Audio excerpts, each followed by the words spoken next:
plus grand. Qui est le plus grand? 1 Samuel, chapitre 13, va nous donner une introduction. Vous savez que quand on aborde la parole de Dieu, on est en général très humble.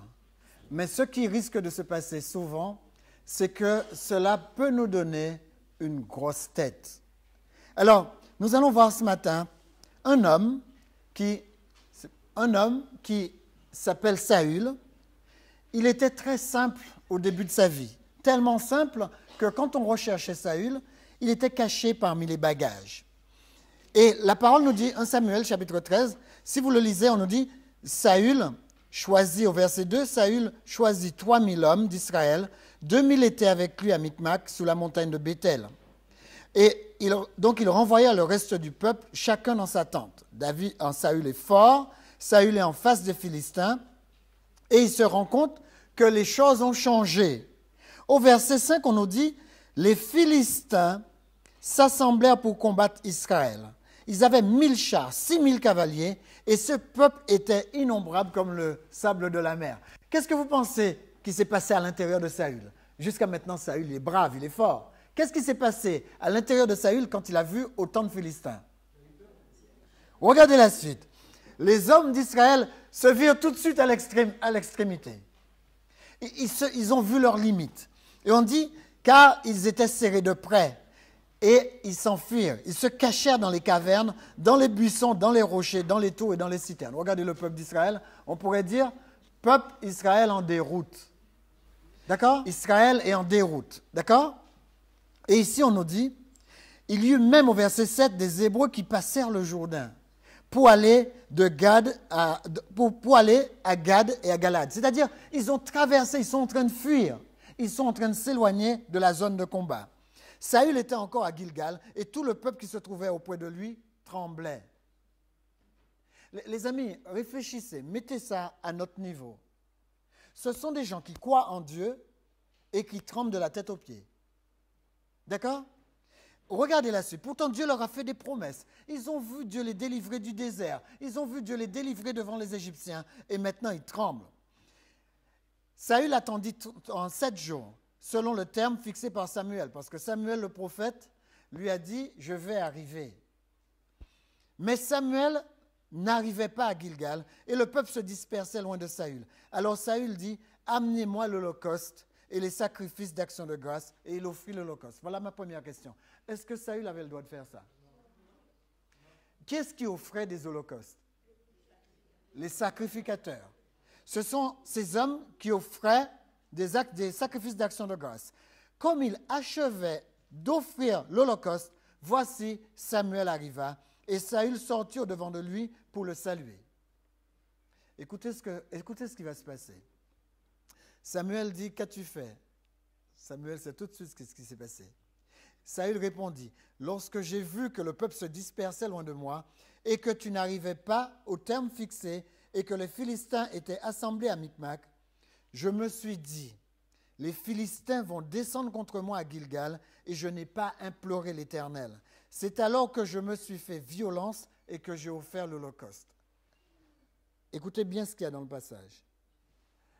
Qu'est-ce que Saül devait faire? Il devait attendre Samuel. Qu'est-ce qu'il a fait? Il a offert l'holocauste. Et qu'est-ce qu'il dit maintenant? Je me suis fait violence. Écoutez, vous avez entendu ce que j'ai entendu? Saül est en train de dire, tu sais, j'ai transgressé, mais ça m'a quand même fait mal de transgresser. Hein? C'est pas ce qu'il est en train de dire? Les amis, il y a beaucoup de gens qui fonctionnent comme ça avec Dieu. Seigneur, tu sais, j'ai péché, mais tu sais, ça t'a fait mal, mais moi, ça m'a fait mal aussi de pécher. Ce sont des gens qui donnent des excuses pour toutes les mauvaises choses qu'ils font. Ici, Dieu est en train de reprendre son serviteur et écoutez ce qu'il va lui dire.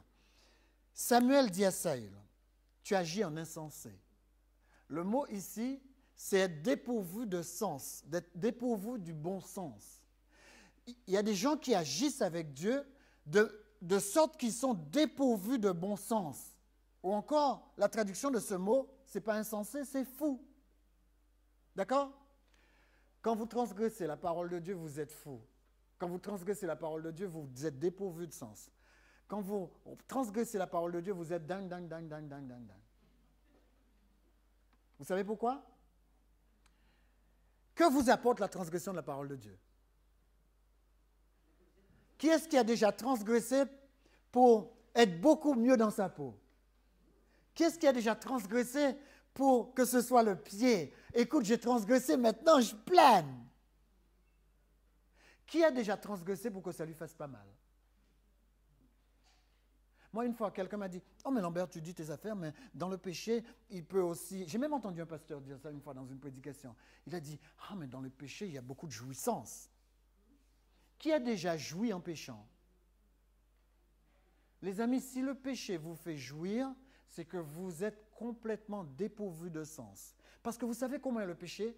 Le péché vous pousse à le faire, et quand vous l'avez fait, le péché vous laisse toutes les conséquences.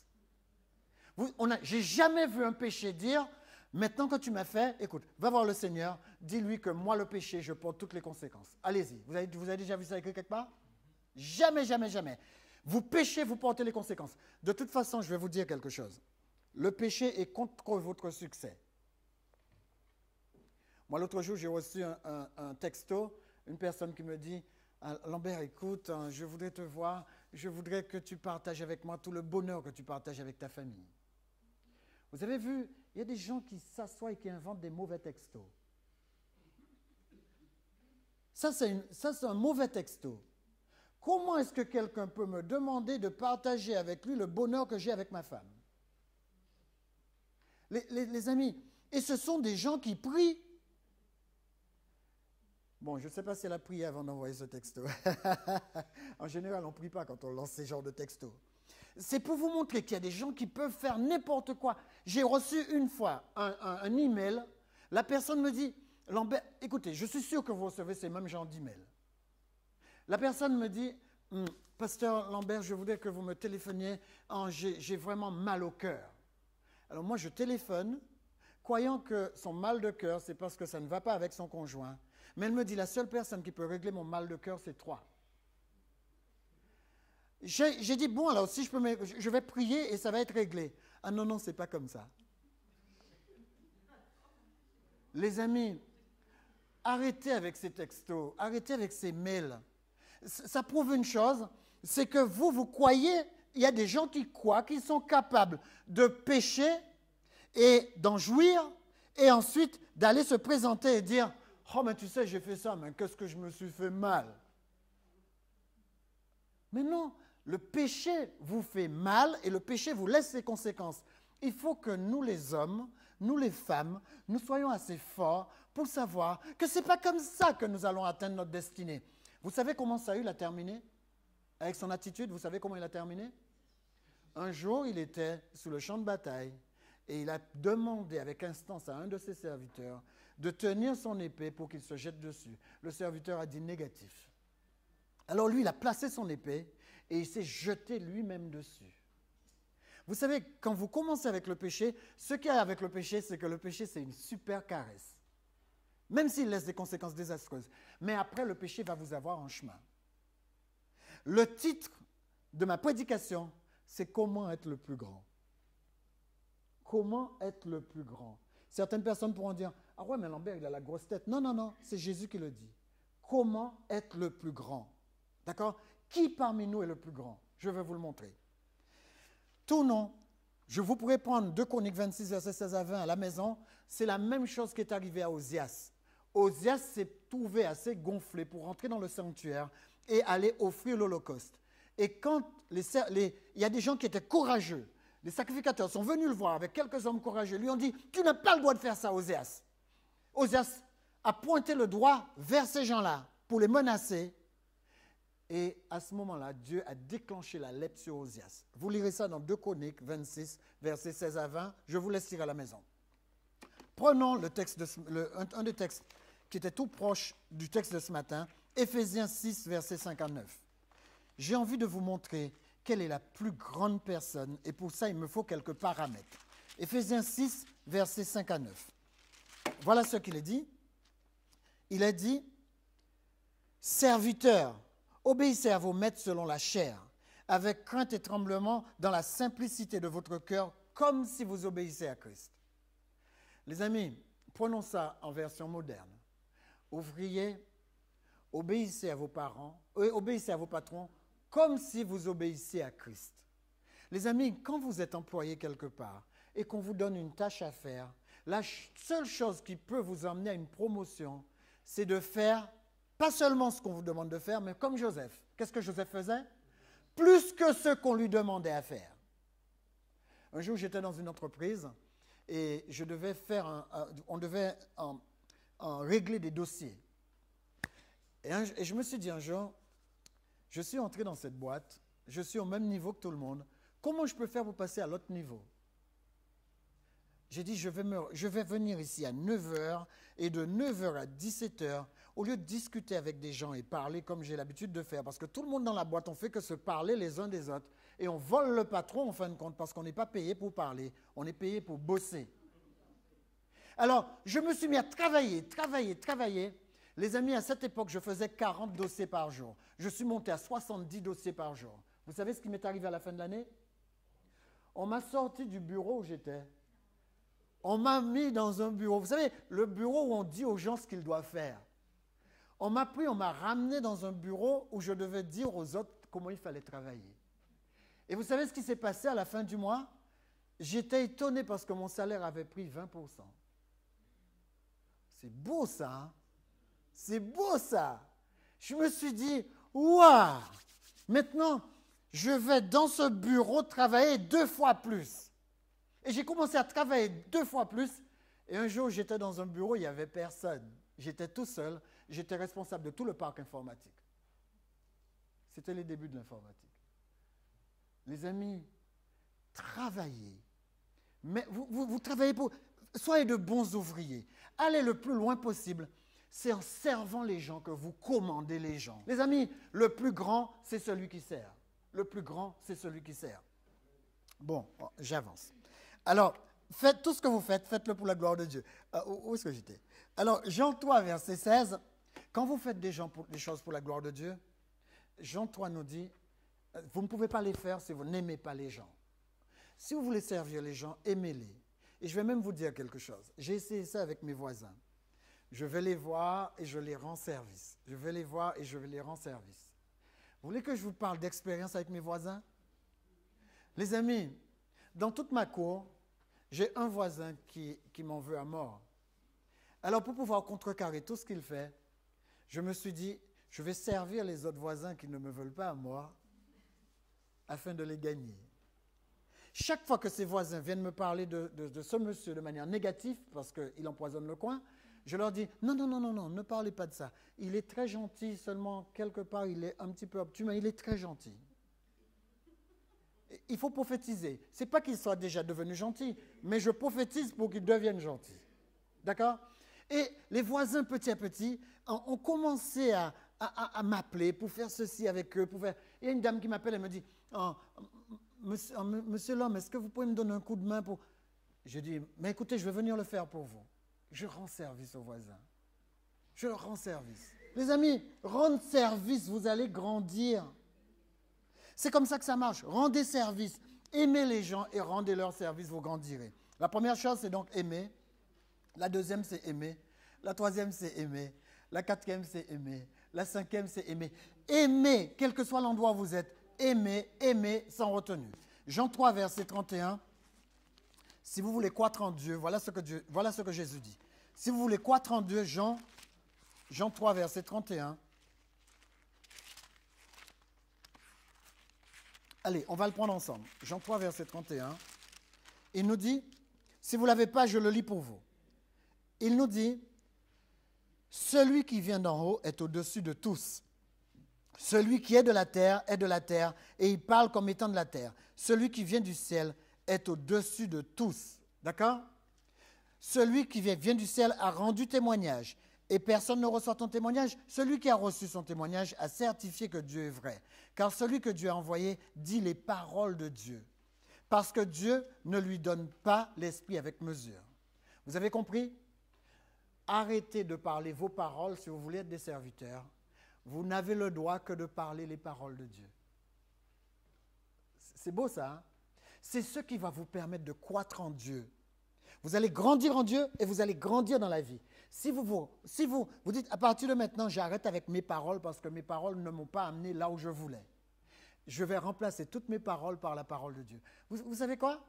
Quand je parle avec les gens, et je le constate, que je parle à des administrateurs, que je parle, souvent quand les gens me parlent, je suis surpris, je leur réponds avec des versets. Eux, ils ne le savent pas. Mais vous savez ce qu'ils me disent? Oh, c'est beau votre manière de le dire. Vous avez vu la force de la parole de Dieu? Mais ce qu'il ne sait pas, c'est que quand tu lui parles la parole de Dieu s'inscrit en lui et la parole de Dieu change sa vie. Parler la parole de Dieu, c'est une puissance. Les amis, regardez, le chapitre 13, verset 1 de Jean, il dit, il nous parle encore d'une croissance. Chapitre 13, verset 1. Avant la fête de Pâques, Jésus, sachant que son heure était venue, est venu de passer de ce monde au Père, ayant aimé les siens qui étaient dans le monde, ayant aimé ses disciples qui étaient encore dans le monde, regardez la phrase suivante. Il mit le comble à son amour. Qu'est-ce qu'il a fait en mettant le comble à son amour? Il les a assemblés et il leur a lavé les pieds. Avant que Jésus parte, il a rendu aux disciples le plus grand service. Il les a assemblés et il a lavé leurs pieds. Où est-ce qu'on peut descendre encore plus bas pour pouvoir rendre service? Les amis, regardez la suite. Toujours le même chapitre, versets 34 à 35. Je vous donne un commandement nouveau. Aimez-vous les uns les autres comme je vous ai aimé. Vous aussi, aimez-vous les uns les autres.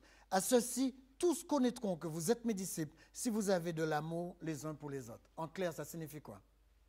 Je ne veux pas être... Vous savez ce que c'est qu'un pasteur dans la tête de tout le monde?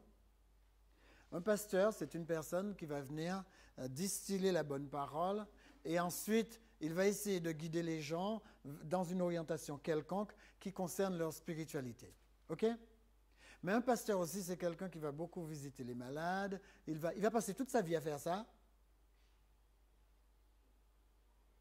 Il va visiter les gens qui sont dépressifs, il va visiter les angoissés. En fin de compte, il va un peu être un médecin spirituel.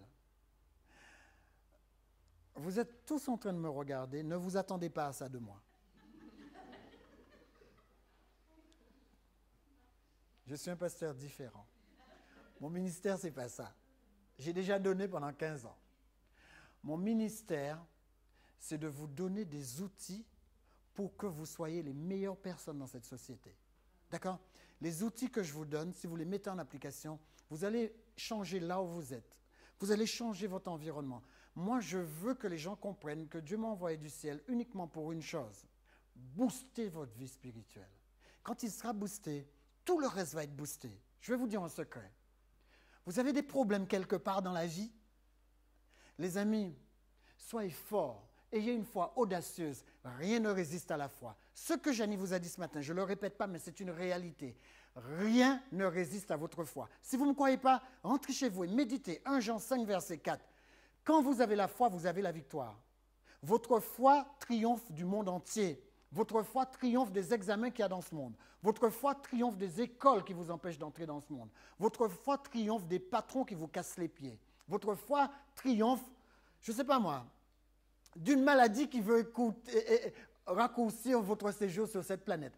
Votre foi triomphe de tout. Cette semaine, j'ai été voir une personne malade.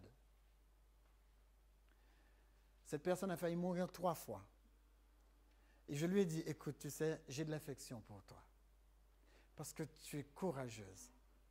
Cette personne souffre des fois douloureusement, au point qu'elle sent comme si on lui enfonçait des choses dans sa colonne vertébrale alors qu'elle est debout.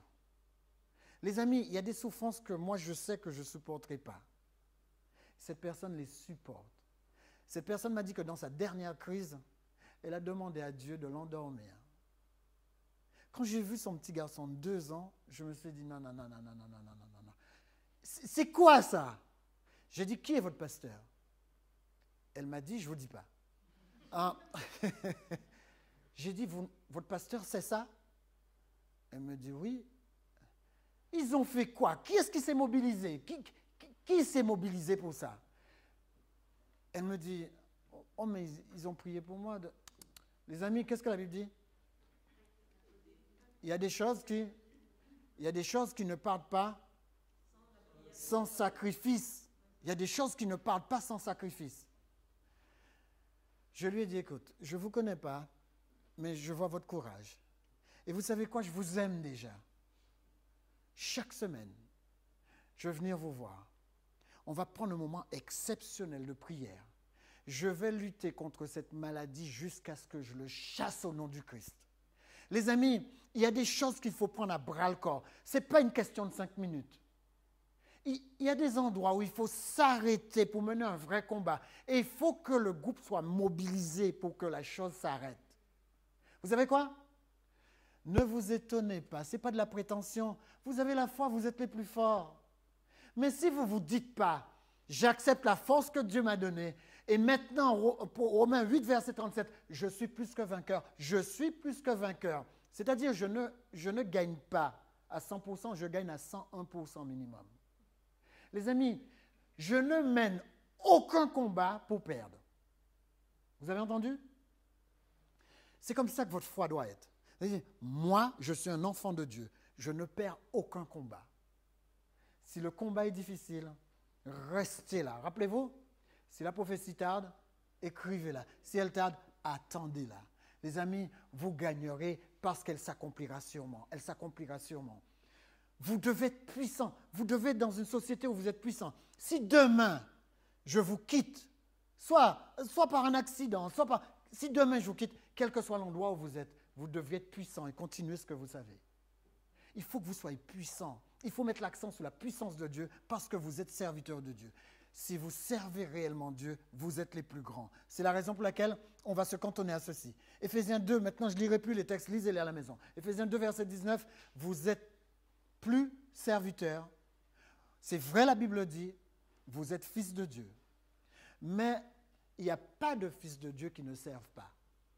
D'accord? Si vous êtes fils de Dieu, vous êtes comme Christ. Vous êtes au service des autres. D'accord? Et c'est la raison pour laquelle, dans ces passages, vous verrez que Jésus, lui, il était aussi fils de Dieu.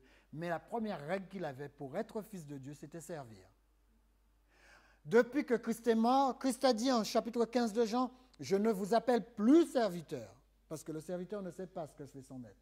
Je vous appelle fils, et je vous appelle ami, parce que vous êtes mes amis. » Jean 15, 15. « Je vous appelle ami, je vous appelle plus serviteur. » Mais sachez que si vous êtes ami du Christ, c'est à travers le service que vous allez être le plus grand en Christ. D'accord? Alors, avancez. Matthieu 20, verset 26. Qu'est-ce que c'est qu'un serviteur? Dans son étymologie, le mot veut dire que vous êtes un ministre. Je sais que certaines personnes croient que serviteur, c'est la dame qui passe la serpillière. D'accord. Mais si elle passe par la serpillière, on ne pourra pas travailler dans la structure. D'accord? C'est pareil. Si elle passe par la serpillière, vous allez vous faire opérer. Si elle n'a pas passé la serpillière, vous êtes cuit. Même si le médecin est compétent, vous êtes cuit. Parce que rien que les bactéries qui vont rester dans la salle, bonjour les dégâts. La plus grande, c'est celle qui passe la serpillière. Alors sachez que quand vous passez la serpillière, vous êtes le ministre. Quand vous servez l'autre, vous êtes le ministre. Et la Bible dit que quand vous servez, sachez que vous faites exactement ce pour lequel Dieu vous a créé. Troisièmement, le plus grand, c'est vous. Quand je faisais mes études de théologie, je faisais du ménage pour pouvoir payer ma scolarité. Et un jour, une dame m'a fait la remarque. Elle me dit, je n'ai jamais vu quelqu'un d'aussi joyeux quand il fait le ménage. Alors je me suis retourné, je l'ai regardé. Je lui ai dit, vous avez la vision limitée. Vous me voyez faire le ménage. Mais vous savez à quoi sert ce ménage? À m'emmener à une maîtrise en théologie. C'est le ménage qui va m'emmener à une maîtrise en théologie. Je dis, vous savez pourquoi je chante quand je fais le ménage? Je suis en train de chérir ce qui va me donner ma maîtrise. Les amis, c'est comme ça que vous devriez parler. Je suis en train de chérir ce ménage. Laissez-moi enlever la poussière. C'est cette poussière qui est en train de me préparer mon diplôme. Vous comprenez la différence? Et je riais, je souriais. J'étais content, j'étais heureux de faire mon ménage. Mon ménage ne m'a pas amené loin. Les amis, c'est comme ça que vous devriez voir. Je ne suis pas chez McDo en train de faire des sandwichs jusqu'à la fin de ma vie. Je suis en train de faire des sandwichs là parce que je suis en train de préparer mes études. Et chaque fois que vous voyez un sandwich, vous dites, c'est super les études, vous le faites encore plus beau parce que vos études sont en train de vous attendre. C'est comme ça qu'il faut marcher. Il y a des gens, on dirait, ils sont chez McDo, on dirait, qu'est-ce que tu veux? Mais non! Qu'est-ce que vous voulez? Je veux vous servir. Parce que c'est ce service qui va m'emmener demain à vous commander. C'est pas comme ça que ça marche? Les amis, servez les autres. Après, c'est eux qui vous serviront. Servez les autres. Plus vous servez les autres, plus vous grandissez. Et tous ces gens que vous servez. Regardez Joseph. Joseph n'a pas servi Potiphar, il n'a pas servi tout le monde. Quand Joseph était Premier ministre, Potiphar, il était quoi? Il était aux ordres. Il était aux ordres de celui qui était son esclave. C'est comme ça que ça marche. Dieu ne va jamais vous amener vers des grandes choses si vous ne faites pas les petites choses en faisant ça bien. Faites les petites choses, faites-les bien, les amis. Serviteur, le mot serviteur implique que vous ayez bon cœur. Aimez les gens qui sont autour de vous. Même vos ennemis, aimez vos ennemis. Il y a un miracle dans l'amour. Aimez-les. Vous ont fait quelque chose, aimez-les. C'est comme mon voisin. Il m'a fait ça, je l'ai aimé. Vous savez ce qui s'est passé? Il m'a fait un procès pendant 4 ans. Je l'ai aimé pendant 4 ans. Mais quand j'étais dans ma chambre, je dis, Seigneur, tu vois, j'aime cet homme, mais permets que je sois délivré de cet homme. Je considère que j'ai déjà gagné au tribunal. Vous savez quoi? Chaque fois, il passait, il paradait. Et il faisait exprès d'enfoncer le clou. Il me disait, on va se voir au tribunal. On va se voir. Vous savez, je n'ai pas n'importe quel avocat. Je ne lui disais rien parce que je connais mon avocat. Et quand il est sorti du tribunal, je l'ai regardé. Il me regardait partout, sauf moi, parce que le tribunal lui a dit, filez à monsieur l'homme un chèque de 10 000 euros. Moi, j'attendais mon chèque, je disais rien, j'attendais mon chèque. Il s'est pris 4 ans à me persécuter et il m'a donné un beau chèque. Les amis, je n'entreprends aucun combat pour perdre. Je suis un homme de foi, d'accord? C'est comme ça qu'il faut avancer. Rien ne se fera dans votre vie sans Dieu. Tout ce que vous êtes vient de Dieu. Tout ce que vous avez vient de Dieu. Et les amis, si vous avez tout ça de Dieu, Dieu ne l'a pas donné pour vous. Dieu l'a donné pour votre générosité. Regardez Corneille, en Actes chapitre 10, verset 6. On dit que Corneille était un homme généreux. Il était pieux. Il priait le Seigneur chaque jour. Les amis, devenons des Corneilles cette année. Pieux, priant le Seigneur chaque jour et généreux. Vous avez entendu? Moi, cette année, je m'engage devant vous à être un Corneille. Pieux, généreux, qu'est-ce que j'ai dit encore? Et priant le Seigneur chaque jour. Voilà les 3 choses. C'était le succès de Corneille. Vous savez, Corneille a fait ça. Il n'était pas chrétien, il n'était pas juif. Il a fait ça et un jour, le Saint-Esprit est venu le visiter en rêve. C'est pas beau ça? Il ne connaissait rien de tout ça. Il se contentait de prier le Seigneur, d'être pieux et d'être généreux envers les autres. La générosité, je vous ai dit que c'était une bombe. Un cœur de serviteur, c'est un cœur qui est disponible à servir. Deuxièmement, un cœur de serviteur est un cœur qui fait ce qu'il faut quand il faut. D'accord? Dans la Bible aussi, un cœur de serviteur, c'est un cœur qui cherche toujours une opportunité pour servir. Les amis, il y a tellement de choses que vous pouvez faire uniquement si vous y réfléchissez. Parce que plus vous faites, plus vous êtes fort spirituellement. D'accord? Ne croyez pas que vous allez simplement prendre de l'évangile et le vivre à la... Non, plus vous mettez des choses en application, plus Dieu va les démultiplier. Cinquièmement, aucune tâche n'est bas de gamme. Vous vous rappelez l'exemple de tout à l'heure de la serpillière? Aucune tâche n'est bas de gamme. Hébreux 6, verset 10. On est dans notre ligne droite pour terminer. Hébreux 6, verset 10, Exode 23, verset 25 ou encore Deutéronome 10, verset 12 disent exactement la même chose. Vous servirez l'Éternel, vous servirez votre Dieu, et alors, si vous faites ça, l'Éternel vous bénira, vous ne serez jamais malade. Quand j'ai lu ce passage, ça m'a chauffé la tête. Je connais plein de chrétiens qui sont malades. Et écoutez ce que dit le texte. Il ne faut pas les incriminer. Il faut dire qu'on va trouver dans le texte ce qu'il faut pour qu'on soit réellement sous la bénédiction de Dieu si on connaît Dieu. D'accord? Si je connais Dieu, il dit, servez-moi, je bénirai ton pain et tout ce que tu bois, et je vais faire en sorte que la maladie ne te touche pas. Chaque jour que je me lève, je lève les mains vers le ciel et je dis au Seigneur, je veux que tu guérisses tous les gens qui sont en mission. Vous savez quoi? J'ai fait de la maladie mon leitmotiv de bataille. Je ne veux pas de maladie là où je me trouve. Je n'en veux pas. Et quand j'ai appris qu'on peut lutter contre la maladie, pourquoi est-ce que je vais baisser les bras? Les amis, j'entends beaucoup de choses sur la santé. C'est vrai que j'ai changé ma manière de manger. J'ai changé ce que je bois. J'ai changé plein de... Vous savez pourquoi?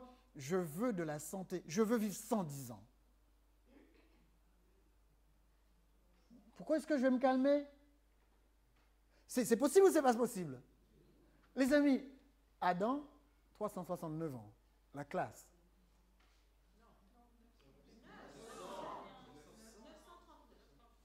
C'est ça. Non, 969 ans, c'est Métuchéla. Ou mais Mathusalem, Métuchéla, comme vous voulez. Mais Moïse, 120 ans. Et vous savez ce que le texte dit? Il ne portait pas de lunettes. Bon, il n'y avait pas les opticiens à l'époque. Mais la Bible dit que sa vue n'avait pas baissé. Et qu'il avait toujours toute sa vigueur. Alors moi, je table sur deux choses. La santé et la vigueur. Là, ou encore, la santé et la forme. La vigueur, c'est la forme. D'accord? Il y a plein de gens qui sont en bonne santé, mais ils n'ont pas de forme physique. Vous voulez vérifier? Prenez des escaliers et courez dans l'escalier. Et quand vous arrivez en haut de l'escalier, prenez votre pouls. Si vous avez un pouls à vous désagréger, c'est que vous n'êtes pas en forme. Vous êtes en bonne santé, mais vous n'êtes pas en forme. D'accord? Faites l'expérience. Et si c'est le cas, débrouillez-vous pour vous mettre en forme. D'accord? Il faut que vous soyez en forme. Les gens qui sont spirituellement en bonne santé doivent être physiquement en bonne santé. D'accord? Servez l'Éternel. Le service de l'Éternel éloigne la maladie. De toute façon, si vous n'avez pas la forme, comment vous allez servir l'Éternel? Vous n'avez pas la forme, vous allez servir comment? Alors, il y a des gens qui veulent bien servir l'Éternel. Ils prennent leur Bible comme ça le matin, ils tombent dedans, boum! Non, ils n'ont pas la forme. D'accord? Ok. Ayez la forme spirituelle, mais ayez la forme physique. Dieu vous a dit que il va vous le faire, c'est une promesse. Prenez ce verset et priez ce verset si vous avez un problème de santé. Priez-le. Voilà, Seigneur, je te sers. Je me suis mis dans les conditions que tu as demandées. Maintenant, l'Éternel, je ne veux pas seulement que tu bénisses mon pain et mes os. Voilà, j'ai mal là. Je veux que ça se termine. Je veux que ce soit fini. Éternel, je vais poser ma main sur mon côté et je vais prendre Ésaïe 53, verset 5. Par tes meurtrissures, je n'ai plus mal. C'est comme ça qu'il faut avancer. Et même si, ne lâchez pas le morceau. Moi, je ne lâche pas le morceau. Ne lâchez pas le morceau. Il faut, même si ça fait mal encore, vous faites aïe, aïe. Par tes meurtrissures, je suis guéri. Oh, aïe, ça fait mal. Par tes meurtrissures, je suis guéri. Vous savez pourquoi vous avez encore mal? Le diable, il veut attirer votre attention sur le mal pour que vous vous installez dedans. Alors, gardez votre main et continuez. Par tes meurtrissures, je suis guéri. Seigneur, ça me fait encore mal, mais je sais que par tes meurtrissures, je suis déjà guéri. Les amis, c'est la déclaration de votre bouche, dit la Bible, qui va amener la matérialité de ce que vous avez demandé. Parce que vous êtes une personne de foi. D'accord? Vous avez compris? Vous prenez une promesse de la Bible, vous le déclarez, mais avant de le déclarer, vous le répétez jusqu'à ce que vous soyez convaincu dans votre cœur. Ensuite, vous le déclarez pour que la maladie s'en aille. Et débrouillez-vous pour être en bonne santé. Ça ne dépend que de vous. Ce n'est pas de Dieu que ça dépend d'être en bonne santé. Ça dépend de vous. Regardez votre système alimentaire. Où est-ce que vous allez dans le mur? Revoyez les choses. Maintenant, regardez tout ce qui existe. J'ai appris l'autre jour qu'il y a de quoi vous donner des antioxydants, que ce soit dans les fruits, dans l'eau même. Il y a des appareils qui vous permettent d'avoir des antioxydants. Les amis, il y a tellement de possibilités. Alors, si vous êtes malade, ça ne dépendra que de vous, à moins que ce soit génétique. J'ai déjà prié pour des maladies génétiques. Qu'est-ce qui croit que Dieu peut démolir les maladies génétiques? Moi, je le crois. Là, cette semaine, je prie pour des maladies génétiques, des choses que les médecins, parce que les médecins, ils ont un truc tout vain. Ils vous disent, ah, c'est génétique. Et dès qu'ils vous ont dit c'est génétique, qu'est-ce que vous entendez dans votre tête? C'est incurable. Pas vrai? Franchement, qui a créé l'ADN? Qui a créé l'acide désoxyribonucléique? C'est pas Dieu? Eh bien, les amis, Dieu est capable de reconstituer l'ADN. Il est capable de le refaire. Arrêtez de répéter, « Oh, mais je veux que je prie le Seigneur. » Vous savez ce qu'une personne m'a dit cette semaine? « Je prie le Seigneur que pour me soulager, parce que ma maladie, elle est génétique. » J'ai dit, il sera fait selon ta foi. Alors arrête ça. Ne prie plus pour le soulagement, prie pour la guérison, parce qu'il sera fait selon ta foi. Elle me dit, mais pasteur, c'est génétique.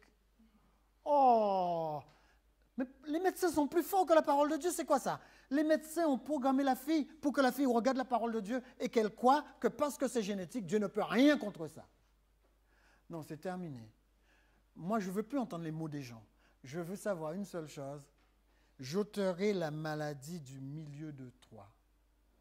Il ne m'a pas dit, je veux enlever que les maladies qui ne sont pas génétiques. Il n'a pas dit ça. Alors pourquoi est-ce que les médecins vont me donner des mots pour me condamner? Non, j'écoute, tu m'as donné le diagnostic, tes médecins restent à ta place. Ok? Maintenant j'ai le diagnostic, je vais le présenter devant le Seigneur de l'univers. Le Seigneur de l'univers m'a dit, Lambert, si tu me sers, ton pain, ton eau sera assuré, tu m'en diras jamais, et puis tu n'auras plus aucune maladie. Les amis, répétez ce passage jusqu'à ce que vous en soyez convaincus. Et quand vous êtes devant la maladie, vous prenez Luc 10, verset 19, et vous dites, Seigneur, j'ai reçu le pouvoir. Je prends le pouvoir que tu m'as donné en Luc 10, verset 19, et je commande à cette maladie de s'éloigner au nom de Jésus, parce que dans notre foi, il n'y a pas de maladie, il n'y a que la guérison au nom de Jésus. Amen.